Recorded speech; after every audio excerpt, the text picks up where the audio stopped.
Welcome to Trending Unpacked, the show where we break down the stories everyone's talking about and explore why they matter. Today we're looking into something that, well, it really captures a lot of the tension in American political talk right now. It's about the conservative commentator Charlie Kirk, trending online after a recent major shooting event. Right. And this wasn't just, another blip on the news feed. It kicked off these incredibly intense debates, very polarized, happening across all sorts of platforms. Yeah, it really highlighted that sometimes uncomfortable spot where tragedy, media commentary, and politics all collide. Exactly. Because when something that shocking happens, people are looking for explanations, right? For ways to process it. And figures like Charlie Kirk, they often step right into that void pretty assertively. And his name just popped up everywhere, became central to the whole discussion almost right away. It did.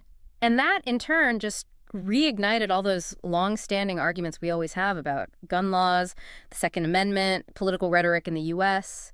It's a cycle we see quite often, actually. And every time it happens, it sort of peels back another layer on these deep divisions in society. Absolutely. So that's what we're aiming for today. We want to really unpack who Charlie Kirk is, first off, then get the context of this specific shooting, and figure out how his commentary became such a flashpoint. And maybe most importantly, what do all these reactions really tell us about, our culture and politics today? Looking beyond just the headlines. Exactly. Understand the currents underneath. Okay, so let's get into the case breakdown, starting with the man himself. To really get why Charlie Kirk trends so often, especially after big national events or controversies, we need to understand who he is, his role. He's known as a prominent American conservative activist. He's written books, hosts a radio show, reaches a lot of people. A big platform. A very big platform. Yeah. But maybe his biggest impact comes from founding Turning Point USA. That's key, yeah. For anyone maybe not familiar, it's a nonprofit aimed squarely at promoting conservative ideas among young people, colleges, high schools. And that's a really crucial point.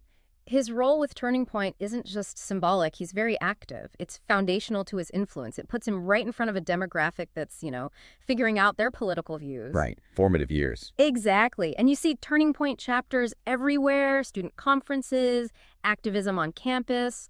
It all stems from Kirk's vision, really. And he's built this reputation for being, incredibly outspoken. Doesn't shy away from things. Not at all. Covers a huge range of topics: political, cultural, social, education, free speech, economics, and, of course, gun rights. He often seems to lean into controversy, maybe even generates it sometimes. So that public persona, plus the organization behind him, makes him a really key voice, maybe even the key voice, for a lot of young conservatives. Definitely gives his statements extra weight, especially among his base. And it's that outspoken style, plus his massive online presence, think Twitter or X now, that really fuels the friending. He's definitely mastered digital engagement. Yeah, seems like it. Short, punchy statements, designed to get shared, get talked about, for good or bad. It's strategic amplification, not just casual commentary. And what's really noticeable, as you mentioned, is how often he trends, specifically after shootings. It's almost like clockwork. It feels that way sometimes, doesn't it? It's not random.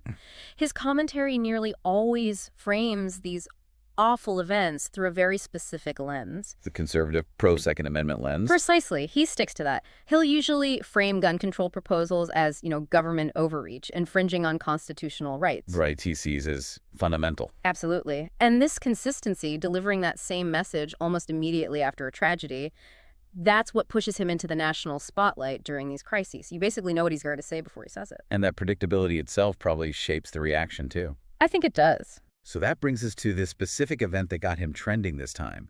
The catalyst was a really tragic shooting earlier in 2025. It was a mass casualty event at a shopping mall community center type location over in City-State.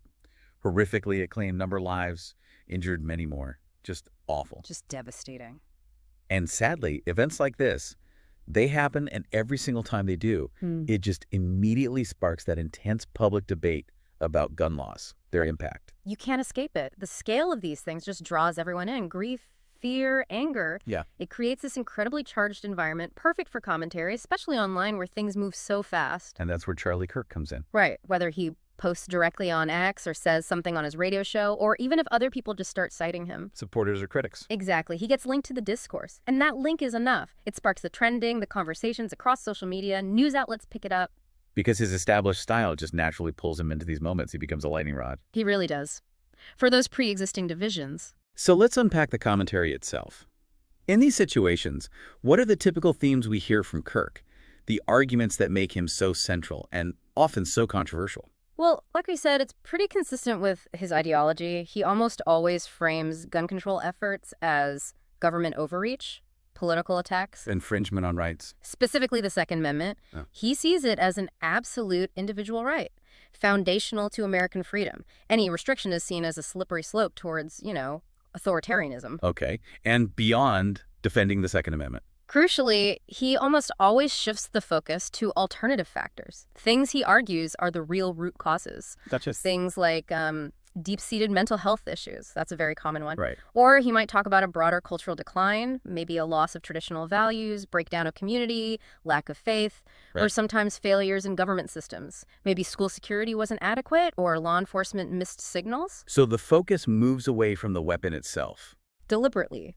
It's a narrative that directly contrasts with calls for legislative gun control. By emphasizing these other factors, he's challenging that narrative head on. And that contrast, that immediate challenge, that's what sparks the polarized reaction. It's the immediate trigger for it, yes. Yeah. Because it taps right into that core disagreement about where the problem lies and what the solution should be. Which leads us right into that initial public and media response. Kirk starts trending and boom. Instant reaction. And like you said, deeply bifurcated, split right down the middle, often very emotionally. The fact he's trending at all means people are engaging fast and wide. Absolutely. And news outlets see that. They see the trending topic, the engagement, the clicks. And they amplify it. They amplify it further, pulling it from social media into the mainstream news cycle. And what's striking is how quickly everyone digs in. The lines are drawn almost immediately. Yeah, it solidifies instantly. You get the supporters rallying around him, seeing him as brave, speaking truth. And then you get the critics just as quickly, expressing outrage, condemning his timing or his message. So that immediate polarization isn't just a reaction to the event itself. It sets the stage for everything that follows. Exactly. It frames the whole subsequent debate. It becomes, tragically, a very predictable part of the cycle. Okay, this is where we get into the really fascinating part. The internet theories, the cultural interpretations swirling around this. When Kirk trends after a tragedy, we always see these two camps, strong support versus intense outrage. Let's unpack the supporters first. What's driving them? Yeah, looking at Kirk's supporters, they often see him as more than just a commentator. He's like a vital defender Of what specifically? of constitutional rights, mainly the Second Amendment in these cases. His willingness to speak out right away, they see that as courage. A necessary counterweight. Exactly, a counterweight to what they often perceive as a biased mainstream media that, in their view, jumps straight to gun control advocacy after any shooting. So they feel he's voicing things others ignore. Precisely. Concerns about the right to self-defense, fears about government overreach, perspectives they feel get dismissed or silenced elsewhere. He validates their anxieties about, losing fundamental freedoms or seeing cultural values erode. So it's not just about agreeing with his specific words on the day. It's deeper than that. Much deeper. It's defending an ideology, a way of life, principles they feel are under attack. He confirms their beliefs, makes them feel heard, builds a sense of community for people who might feel alienated by other narratives. That validation must create a really strong bond. Loyalty. Immense loyalty. They often feel he offers a more complete picture, focusing on individual responsibility or mental health or cultural issues, rather than just blaming the tool, the firearm. So they see him as speaking uncomfortable truths. That's often the framing, yes. Especially when emotions are high and they feel others are overlooking constitutional principles. It creates this strong echo chamber where his messages get amplified and reinforced by like-minded people. Okay, now let's flip to the other side. The critics. Their reaction is just as intense, often full of indignation, but obviously for very different reasons. What are their main criticisms? The criticisms are usually sharp, very direct. The most common one is the accusation that he's politicizing tragedy. Meaning he's using moments of national grief when people are vulnerable to push a specific political agenda instead of focusing on empathy or mourning or finding common ground. And that his rhetoric is divisive. Yes, that's a huge part of it. Critics argue his words inflame divisions, deepen polarization, rather than helping society heal or find solutions. They also often point to him downplaying the role of guns. Right. The argument is that by focusing so heavily on mental health or cultural decline, he diverts attention from what they see as the core issue, the easy availability of certain types of firearms. So critics feel he's avoiding the systemic issues related to gun access. Exactly. They argue that focusing on mental health without also seriously addressing gun availability is, missing a huge part of the picture, or worse, actively obscuring it. So for them, his approach isn't just unhelpful. It might feel actively harmful, insensitive. That's often the feeling, yes. Particularly in the immediate aftermath when the focus, for many, is on the victims, the community, and maybe a desire for unified action. They might see it as irresponsible. Irresponsible, insensitive. The argument is that by immediately jumping to a Second Amendment defense or blaming culture, he sidesteps what they see as the urgent need to talk about the weapons themselves, and that, they contend, prevents real progress and keeps us stuck in this awful cycle. This really brings us squarely into that huge, overarching debate. Gun rights versus gun control. You've mentioned the concept of the media lens before. Could you explain that a bit for our listeners and how it applies here? Sure. The media lens is basically the framework, the set of values, priorities, the narrative angle that any outlet or commentator uses to look at an event and then present it. It's not necessarily about lying, but about what gets emphasized. Exactly. What's highlighted, what context is given or left out, even the specific words used. So one lens might immediately focus on legislative solutions after a shooting, emphasizing public safety. While another lens, maybe like Kirk's, Right. Might prioritize individual liberty, constitutional rights, framing it through self-defense and fears of government power. Each lens totally shapes how you even understand the basic facts of what happened. and how does that play out with shootings in the U.S.? It's incredibly clear. Every single one of these tragedies, horrific as they are, almost instantly becomes a political flashpoint. It's like a reflex. And Kirk's commentary feeds into that. It absolutely reinforces it. He jumps right into the gun rights versus gun control debate, interpreting the event through his very established ideological lens. His statements become symbolic of that whole conflict, far beyond just commenting on the specific incident. So his words get sucked into this larger culture war that's always there. Instantly, it's like the event just triggers these preloaded ideological responses. And that framing, does it just reflect the polarization, or does it actually make it worse? I think it does both. Yeah. It's definitely a symptom of how polarized things are, but it also contributes to it. Oh, so? Because the event, plus the commentary from figures like Kirk, just becomes another battlefield. People double down on their existing positions, often more strongly than before. There's rarely a sense of fresh thinking or looking for common ground. The conversation shifts away from the tragedy itself. Very quickly. It moves from the victims, the community's pain, the immediate shock, straight into the big ideological fight. And that often overshadows the human cost, turning grief into just another partisan talking point. Which raises that bigger question about influencers and commentators generally. People like Kirk have huge platforms. How much power do they actually have to shape the conversation in these moments? Oh, it's significant. Their role in amplifying certain voices and narratives is huge. Think about their reach, millions on social media, radio, TV appearances. They can spread their take very quickly. Instantly, especially online. It's often unfiltered, raw commentary that can reach vast audiences and provoke strong reactions, positive and negative, before traditional news outlets even have a chance to frame the story. So they're not just reacting to the news, they're kind of setting the terms of the debate. In many ways, yes. They can either reinforce the narratives people already expect, or they can challenge them forcefully. They can effectively decide what the immediate conversation is about. And that ability to mobilize supporters and provoke opponents. It's powerful, and it inevitably brings up ethical questions. What responsibility comes with having that kind of influence, especially during times of national trauma? What are the downstream consequences? That tension between influence and responsibility, that seems like the perfect place to pivot into our analysis and takeaways. Why does this story, this pattern, resonate so deeply every time? It feels like it taps right into America's ongoing, painful struggle with gun violence. It absolutely does. This whole cycle, shooting, debate, figures like Kirk trending, it just underscores this deep, unresolved conflict we have in the U.S. around guns. These aren't just one-off debates. It's a persistent national conversation that never seems to reach a conclusion. It just keeps cycling back. And the constant media coverage keeps it raw. Definitely. Outlets like The Guardian, CNN, local news, they cover gun violence extensively. So each new event hits a nerve that's already exposed. There's this collective sense of grief, fear, frustration that gets reactivated every time. Making people more receptive to strong commentary. Or at least more reactive. The emotional charge is already high. So it's not just politics. It's like poking at a societal wound. And Kirk's commentary, you could say, mirrors or even amplifies those deep divisions. I think it does, very directly. The controversy around his remarks really highlights these fundamental disagreements about individual liberty versus public safety, the role of government. These aren't just abstract arguments. No, they're deeply held beliefs about what America is or should be. For one side, it's about the inviolable right to self-defense, constitutional purity.